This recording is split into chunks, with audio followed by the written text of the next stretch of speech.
Did we do this last year? What was it? Was it last year we did this? Yes, sir. Okay. What do you remember about last year when we came out here? What were some of the activities that we got involved here with? Last year we had a lot of history. We had living history. We had George Porter. A lot of original Tuskegee Airmen that were here. We also had some instructors and pilots here who were giving youth airplane rides. So you're back again. What made you come back again? It was fun. It was just fun. We had a good time, didn't we? Hey, you remember we went over to the Coast Guard's plane and we saw how they put engines together and all that? That was kind of interesting, wasn't it? Yes, we went to the Coast Guard Air Station. Right. And then we went to the Fire Department of Forestry, and we saw some Cal Fire over there, right? So it sounds like you're still interested into the aviation. So are you doing anything in school, or what's going on? Not really. The school doesn't really go into aviation that much, but I'm still in TAI and aviation programs. Okay, good. So what, you going to try to get you a ride on the plane today? Hey, no, we were supposed to get gotten a ride last time, but it was all that rain that we was having. Yeah. So you're going to try to hit you a ride today? Yes, sir. Now, wouldn't it be good if they kind of give you the controls so you can really fly it? Okay, we're going to let you go, and we're going to find out if we can find some more of your friends, okay? And what was your name again? James Gardner. James Gardner. Okay, thanks, James. Okay. Okay, you're going to be flying with Cedric. Cedric, this is Dave. How's it going? Okay. Cedric's nice to meet you. No, when working I was lucky. Yeah. Sergeant Hardwick. Yeah, maybe when you grow up and get your pilot's license, you'll be flying those.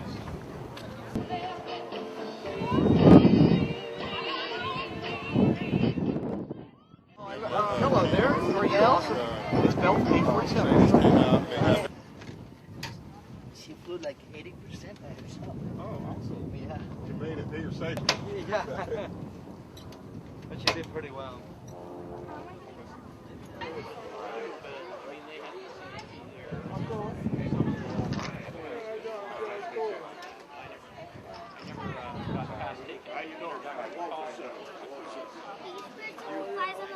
My name is Dennis McKinnon of Stargate Network. We're here at the air show. We're here with the Tuskegee Airmen. And then we also found out we have a gentleman that's getting ready to go into Embry-Riddle. So tell me a little bit about Embry-Riddle. I do know they have a facility down in Florida, but you mentioned to me earlier there's something in Arizona. What is that all about? Yes, sir. The campus is in Prescott, Arizona, and Embry-Riddle Aeronautical University. That is their second campus as well as an online campus. Online campus, huh? So they do more online type of things now. Isn't that a little difficult to fly a plane online? No, I know it's more coursework and everything, but do you get a chance to actually work with the planes, or what are you going to specialize in? Are you going to engineering? What are you going to do? Well, actually, to answer your first question, they do have planes that students learn to fly with, and once you get your actual license credentials, you can actually rent the plane out at the campus. Personally, I want to be an aerospace engineer. However, I also want to take the program so I can get my pilot's license. Oh, great. Then, so you're going to work as an aerospace engineer? You want to work for NASA, or do you want to work for some of these defense companies, or what are your plans? I'm not exactly sure what I want to do with it yet. I'm planning on going to the Air Force after I graduate, so that's probably going to give me more time to figure out how I want to use that degree, but most likely with a company like NASA in their space program. Okay, see, now this is a young man after my own heart.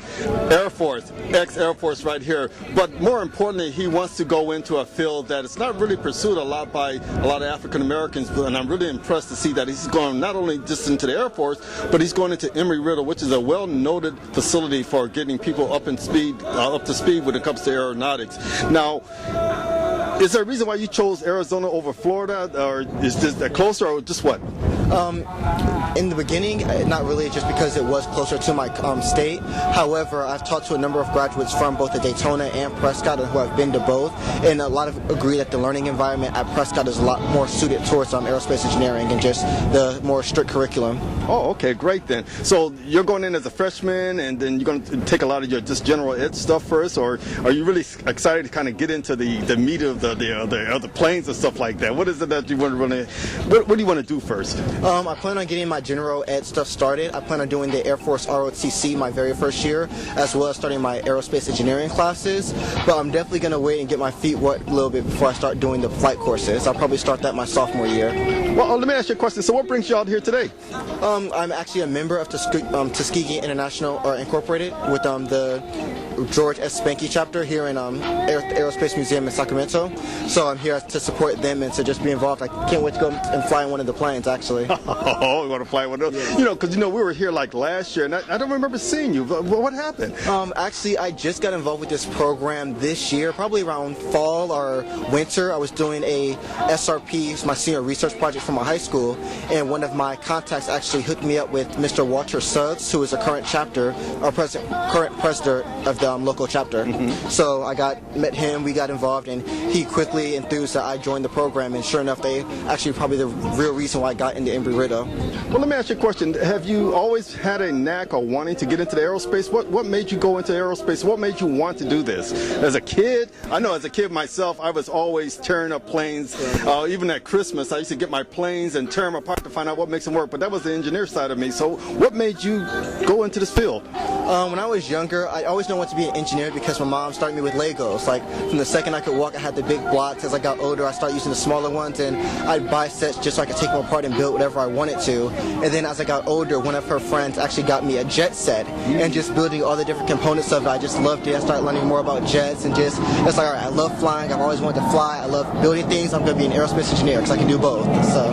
I like that. That's good news. I'm really excited to actually have this opportunity to talk to you, because it's young men like you that is coming up behind us engineers who are actually going out and retiring, but we need young men like you to come in behind us and keep the legacy going. I'm glad you're involved with the Spanky organization and the Tuskegee organization, and we have to keep the legacy going. So stay encouraged. If there's anything that we can do at Stargate Network or anything that the organization can do to help encourage you, we'll do that. Okay?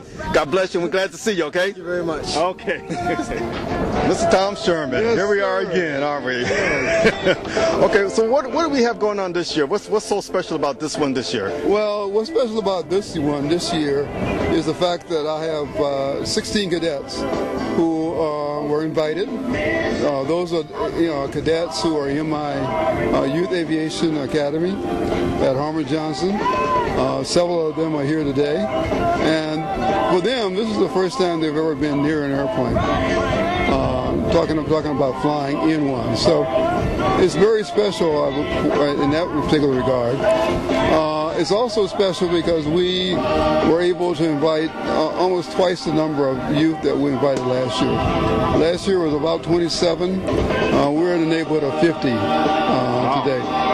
So also we only had 2 airplanes last year. We have 4. I had 10 of them set up, but 6 of the pilots decided that the winds were a little bit too much for their skill, so they decided not to fly, especially with the youth on board. Certainly. So each year we're trying to get bigger and better than we were the year before. Well, now, have you been getting a lot of notoriety since we've been here last time? Tell us a little bit about that. Who's been looking at you in your organization? Yeah, well, first of all, besides you being here today, there's also Channel 19 Univision. Channel 19 is the local Spanish channel here in Sacramento. They did a documentary, part 1, part 2, back in January, and aired it on the 14th and 15th of February. Today they're doing installment number 3. They're following one of the cadets, one that's a bilingual, that they started out with in the first documentary. The whole idea is to create a story here of this young lady around the rest of the cadets.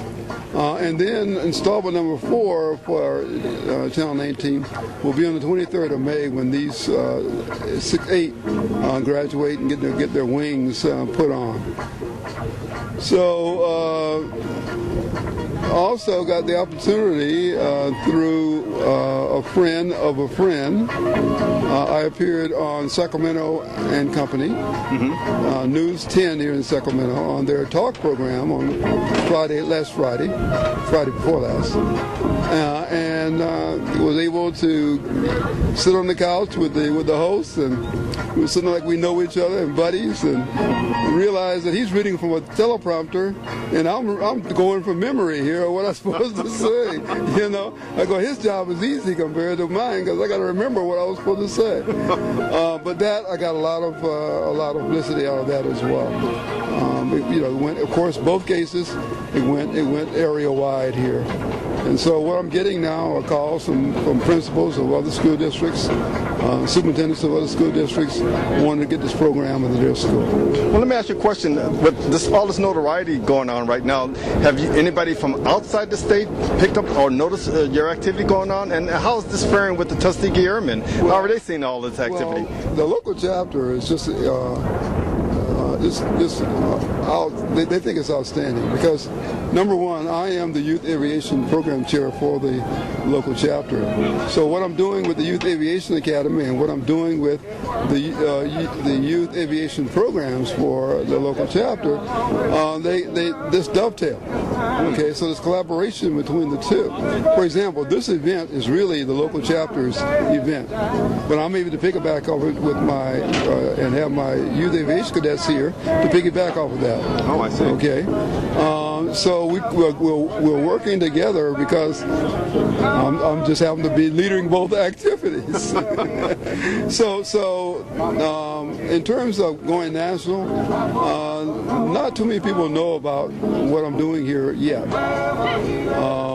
They do know within Tuskegee Airmen, the national organization, that Sacramento has a very strong youth program, which is what they want. They want all of the chapters to have a strong program, or a program, because that is the third and fourth objective of the Tuskegee Airmen Incorporated, to expose youth of color to aviation. And you know, on that note, Tom, we had an opportunity early to interview a young man who got accepted into Embry-Riddle, into the, I believe the office was, or the location was the Arizona location. And I was really impressed. This listening to him, he was excited. I believe it must have been Van Pollock. Van, yes. Yeah.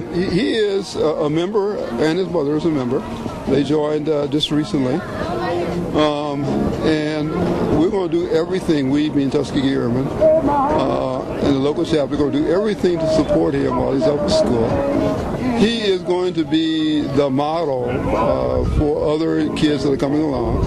You may have not met an 8th grader called, his name is James Garner Jr. Yes, we interviewed him as well. He also wants, in the 8th grade now, already knows he wants to go to Embry-Riddle University. He already knows that he wants to be a commercial pilot. So what I've done is to make sure that those two are constantly in communications with each other. Even though Van will be off in school, they can email each other, they can talk on the phone. What I would like for Van to do is to give James a feeling of what's going on at the school, what he's experiencing, so that James will continue to be motivated to go. At the same time, Van always can call me, he can call any member of the local chapter, Tuskegee Airmen, to talk with, so we can continue to motivate him as well. Well, speaking about motivation, have any other kids come up to you and kind of show that same enthusiasm since you've been going on here? Yeah, my young cadets, and you would have to see the video done by, interviews done by Channel 19. But the second installment, we put the kid, Sergio Flores, put the kids in like a semicircle, and he kind of walking around with an interview, asking questions. And the first question he asked, and this is 4 weeks into the program now, he says, "What do you want to be when you grow up?" And every one of them said they wanted to be a pilot. He's doing his job then, huh? Hey, he's doing his job. Now, I have a board of directors, and one of the members of the board of directors is a 40-year PhD, 40 years in education here in Sacramento. She has been a principal, a teacher, a counselor, you name it. And what she and I are working on now is how to determine the effectivity of the program. Yes. One of the things that we wish we would have done, and that was she wasn't on board at the time when I started over at Harmon Johnson, but it would have been nice for the kids who were coming into the program to have gone through a evaluation survey. a summary, a survey where they answer certain questions, and then have them answer those same questions at the end of the 9 weeks and see how they differ.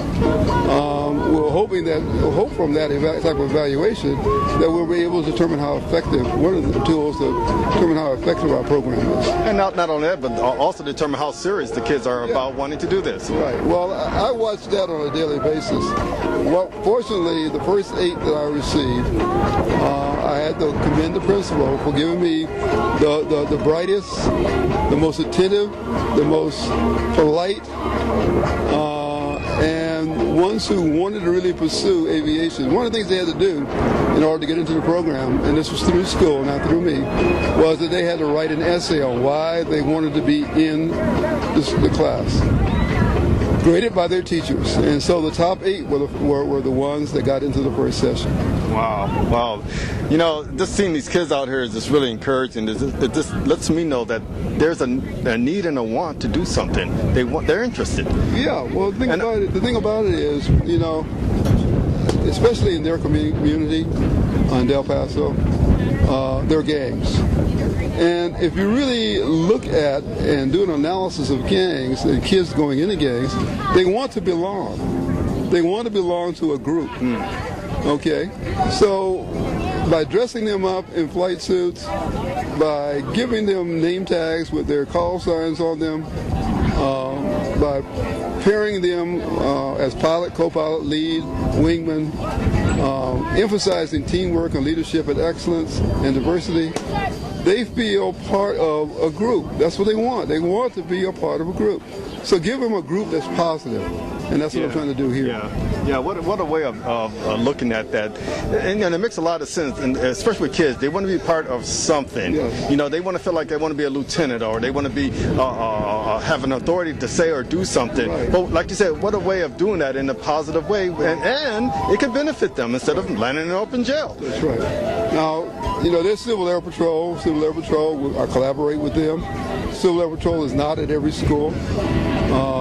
My hope is that I'm going to get into as many schools and not be as restricted as Civil Air Patrol would be. I'm hoping that, and we're working on this now. I've got 2 people that are working on this for me to get grants, get foundations, get enough money to be able to put together a mobile facility and take that mobile facility every day to a school after school and be able to spread the knowledge around. I'm not doing training, I'm doing educating. Yes. I'm educating. Yes. I'm giving them knowledge and understanding. I don't expect them to be able to come out of my beginner's course, for example, and to hop into a Piper aircraft and fly, or a Cessna. No. But they will understand aviation to some degree. Right. The physics of flight, history of flight, techniques for flying, managing your airplane. But more importantly, I still go back to the core values, that they have those core values. Beginning to be, I repeat them over and over and over. For example, when they do something in the simulator and they get back in their seats and we do a debrief, the last thing I say is, "Cadets, what's our motto? Striving to excel, not to equal." All right, okay, that's it. That's it. Now you keep repeating that over and over, it begins to stick in their minds and hopefully translates into other things that they're doing. Yeah. Well, that's interesting, Tom. It's really good to be back here again to see you guys in action, and just seem like it has grown. Yes. And I just want to know a little bit more detail as to where it was last time to where it is now, and it seemed like this is just moving forward for you. Yes, it is. You can see the amount of coverage out here by the news media. We've got we've got Channel 19, we've got independent newscast, film crew out here. It just goes to show you that when the word gets out and it's something that is for our youth and positive, the media will come. Oh, absolutely. The media will come, they will support you, and others then begin to realize things about your program and the positive things about your program, and hoping to get their kids in as well. Well, Tom, we're going to go around and take a look and kind of interview some more kids and everybody, but we wanted to take the time to talk with you because we know you're the leader of the band here. I said, well, let me grab Tom now, but we just really had so far we've just been having a good time just kind of watching them and watching the kids, so we're having a good time. All right, Tom, we'll talk to you later, okay?